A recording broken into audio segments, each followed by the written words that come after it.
எங்கட ஆரம்பிச்சியடா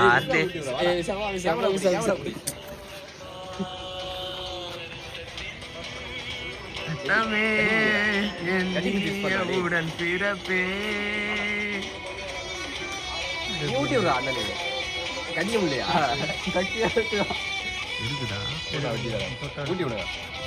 சூர்யா வாடா சூர்யா ஊட்டி விட அண்ணனுக்கு போவா ரத்தத்தின் ரத்தமே இருக்கு கட்டிக்கு போய் கேக்குது லைனை பத்தியா என்னடா சூர்யா போனா போனா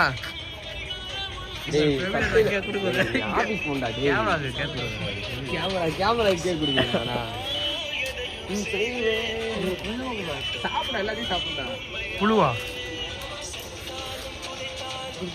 பிளர்ரா தெரியும் அது வைக்கலாம் அதை வச்சா எல்லாம் மறையிறாங்க ஒரு ஆள் தான் ஃபோக்கஸ் ஆகும் இல்லை பிளர்ரா தெரியுற மாதிரி தான் இருக்குன்ற அது வீட்டில் போய் பார்த்தா நல்லா இருக்கும் மஜா